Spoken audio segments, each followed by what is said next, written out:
Dia telah mempermalukan aku di hadapan perempuan itu. Bahkan di hadapan kakak kandungku sendiri. Baik.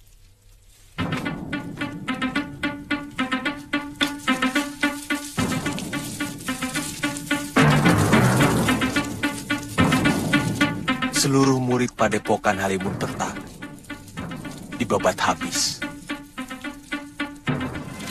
Saya sendiri dilumpuhkan hanya dalam beberapa gebrakan. Ilmunya sangat tinggi, Guru. Yang lelaki itu pasti Prabu Anglingdarma. Saya kira... Silahkan pukul dengan ranting ini.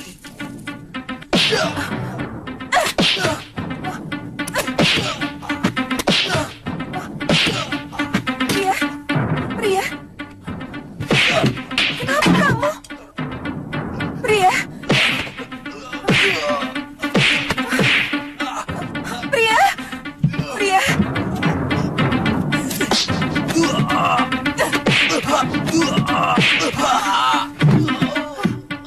Pria, Pria, Pria, Pria, kenapa? Pria, kenapa? Pria,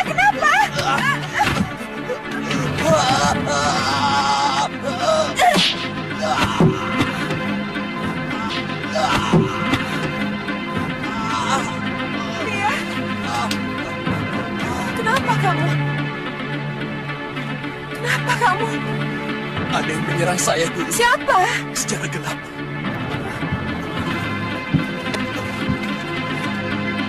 Siapa?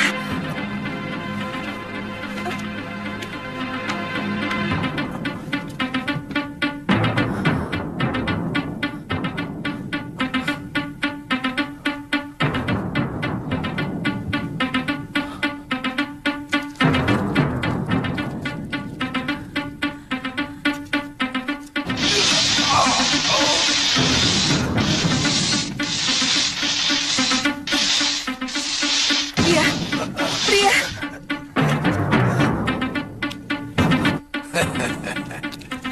Saya bisa lebih hebat dari itu kalau Nyai mau. Saya bisa membunuh kekasih Nyai sekarang juga. Kalau Nyai mau menanggung dosanya.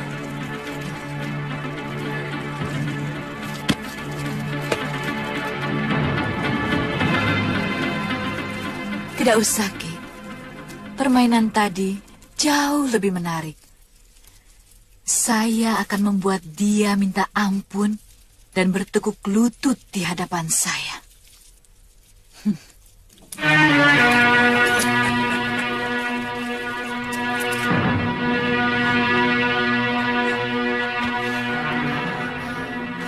Bagaimana, Nyai? Berbekal pengalaman panjang dalam menempuh jalan hidup, Nyai Durgandini dapat merasakan tanda-tanda bahwa pria mitra kini tengah menjadi korban teluh yang dilancarkan oleh seorang dukun yang bersembunyi di bayang-bayang gelapnya malam. Kondisi pria mitra sungguh memilukan, rasa cemas terus membelenggunya, dan ketakutan akan serangan yang tak terlihat selalu menghantui sejak kejadian di malam sebelumnya.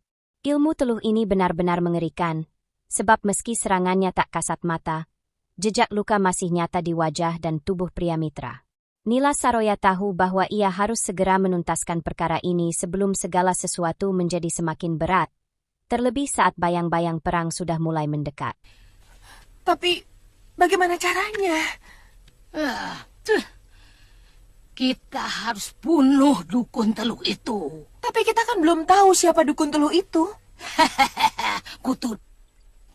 Kita harus mendapatkan orang yang bisa menunjukkan di mana adanya dukun teluh di daerah Pakuwon Gandarukam ini.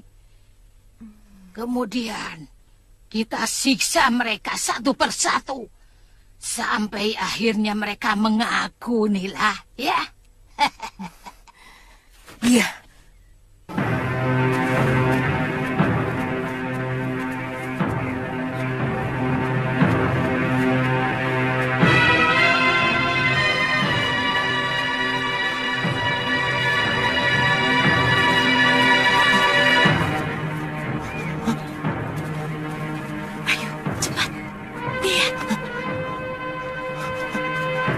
Dia, cepat.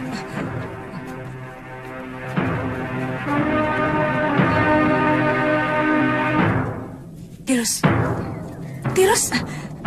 Ih, Bagaimana? dia masih ketakutan, Gusti. Coba kamu lihat wajahnya. Seperti ada benjolan tidak? Betul, Gusti. Wajahnya lebam. Bekas pukulan kayu itu, Gusti. Ayo. Kemana, Gusti? Pulang. Sampean apa ndak bingung? Dicintai dua gadis yang cantik-cantik seperti itu. Kenapa harus bingung? Milihnya itu loh. Soalnya saya pernah dicintai dua orang janda. Wele. Mumat. Iya. Kok bisa?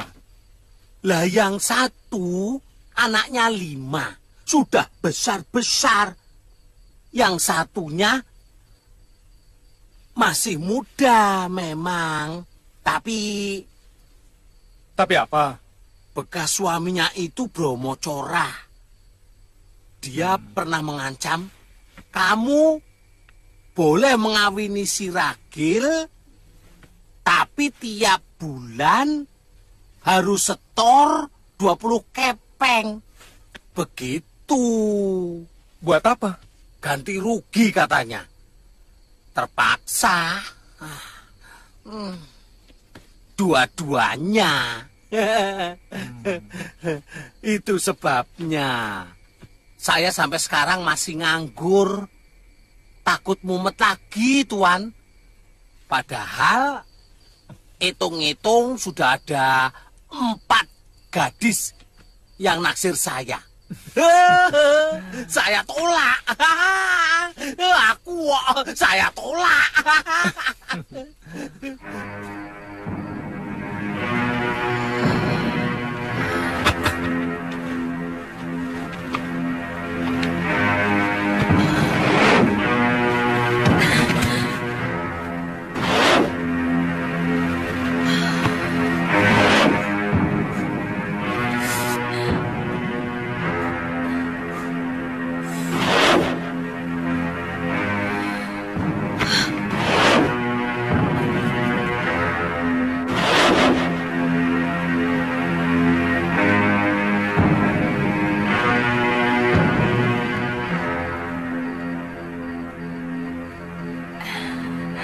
Seruduk. Bukan aku kerbau buduk. Kerjamu cuma mencuri milik orang lain. Minggir! Akan aku ladeni kamu.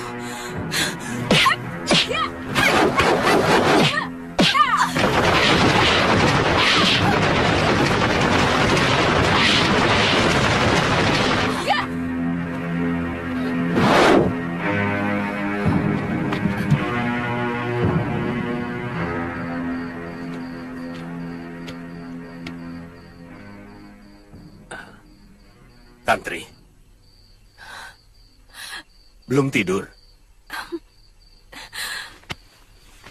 Di tengah sunyinya malam, Aji Santa duduk bersama putrinya, berusaha menyelami kegundahan yang terlihat jelas di wajah anak yang dikasihinya. Ia merasa yakin bahwa keresahan putrinya tak lain berhubungan dengan Suliwa. Perasaan itu ternyata tepat, sebab cinta Tantri pada Suliwa sudah begitu dalam dan tak mampu ia sangkal. Aji Santa, dengan kebijaksanaan seorang ayah, hanya bisa mengingatkan bahwa cinta yang sejati harus bertumpu pada dua kekuatan. Kedua belah pihak harus sejalan dan saling menopang, bukan hanya salah satu yang berjuang sendiri menegakkannya. Apakah Suliwa juga mencintaimu? Kalau putri gurunya itu tidak datang, pasti dia mencintaiku. Dia selalu datang ketika cinta kami sedang disemaikan. Lalu, bagaimana dengan Aditya?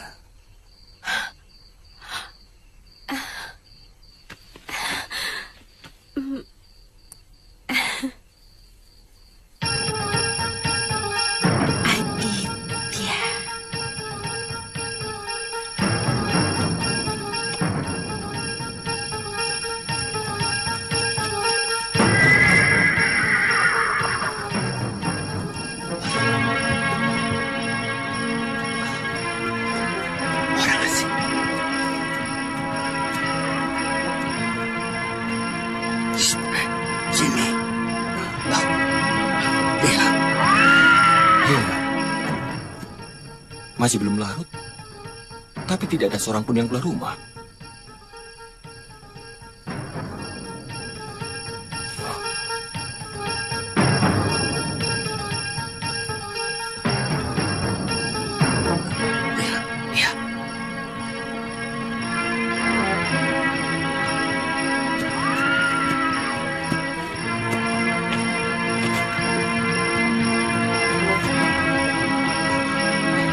Jangan-jangan pasti dia mata-mata. Kita tangkap saja, Kakang. Kita serahkan kepada Rakrian Kertapati. Bunyikan titir.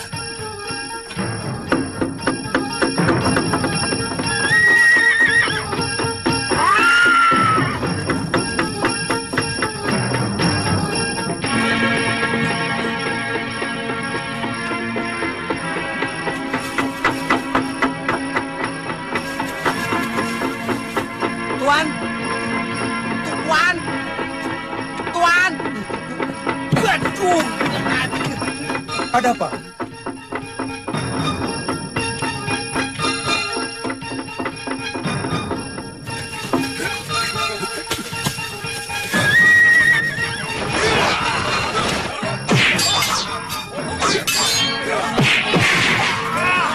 Ambilkan pedangku, cepat.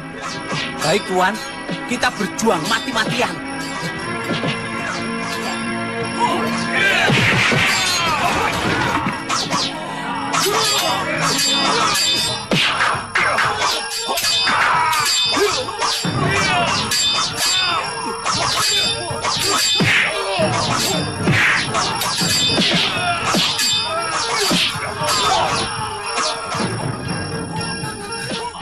Ini, Tuan.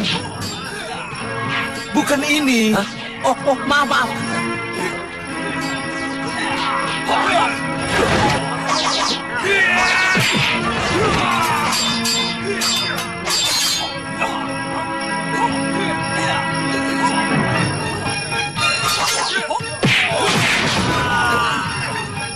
Coba minggir.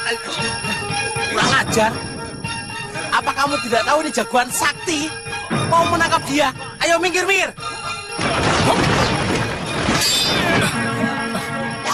Yuk, Aditya. Ya. Suliwa. Kenapa kamu dikeroyok? Saya tidak tahu. Tiba-tiba mereka mengepung dan menyerang saya. Saya takut dia mata-mata dari Gondoruka Meliwa. Oh. Kamu dikira mata-mata, Aditya. Ya sudah, kalian bubar. Orang ini tamu saya. Makanya, kalau ngeroyok itu lihat-lihat orang. Jangan sembarangan. Siapa dulu yang dikeroyok?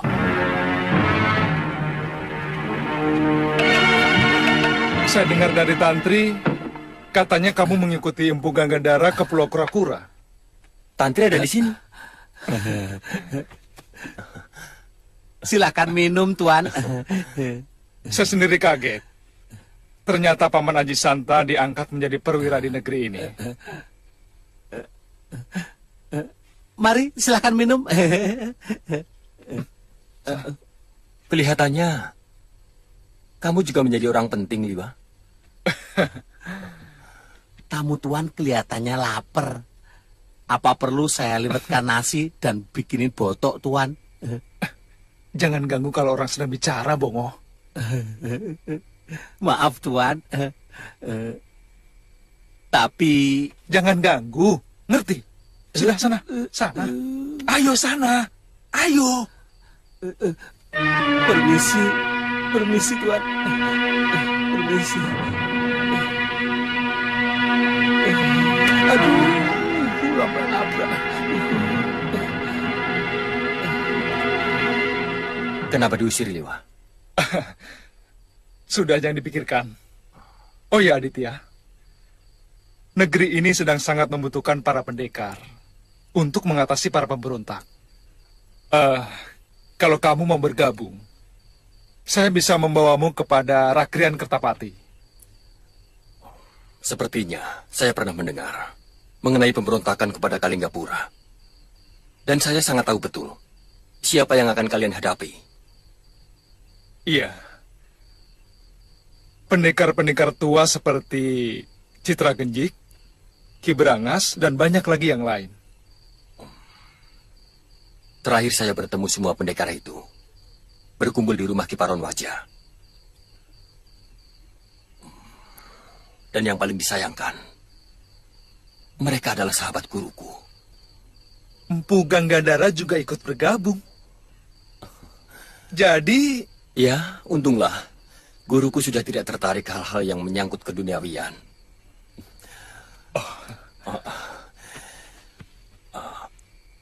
Oh ya, Suliwa. Bagaimana kabar kekasihmu? Oh ya, Galuh juga ada di sini. Untung kamu datang. Pemuda ini terkena teluh Bulkain. Jiwanya dirantai oleh dukun yang membuatnya. Hah? Siapa yang melakukan?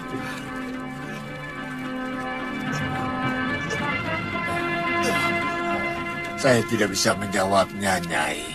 Seorang dukun yang ditemui Nila Saroya dan Nyai Durgandini ternyata memiliki ikatan persahabatan dengan dukun yang menebar teluh pada pria mitra.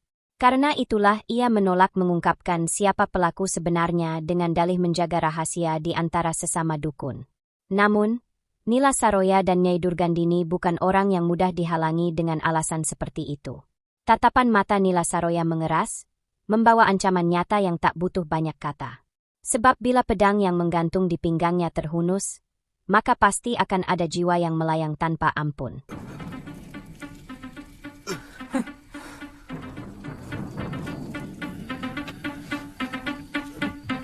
Nila, kelihatannya dukun peot ini sudah bosan hidup. Kepalang tanggung dia tidak mau menjawab.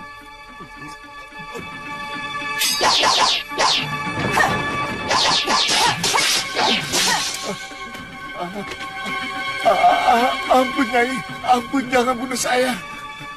Baik, baik. Saya akan terus terang kepada Nyai.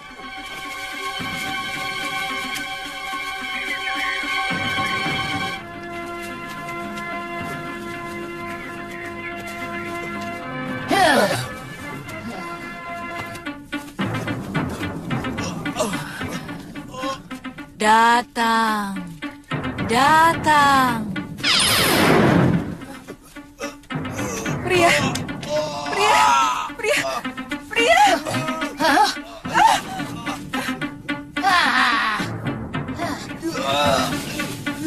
Pria! Pria, kamu kenapa? Kamu sakit? Pria! Kenapa, Pria? Pria! Kenapa? Ada apa ini? Nyai, lihat, kejar dia. Untuk demit. Pria! Pria!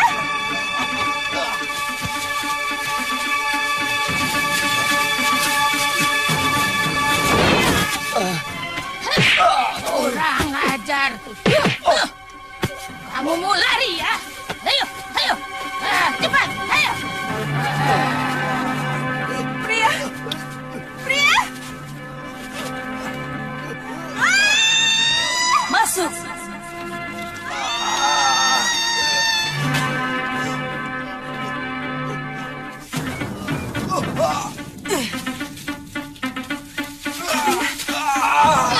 Apa lagi?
Siapa kamu?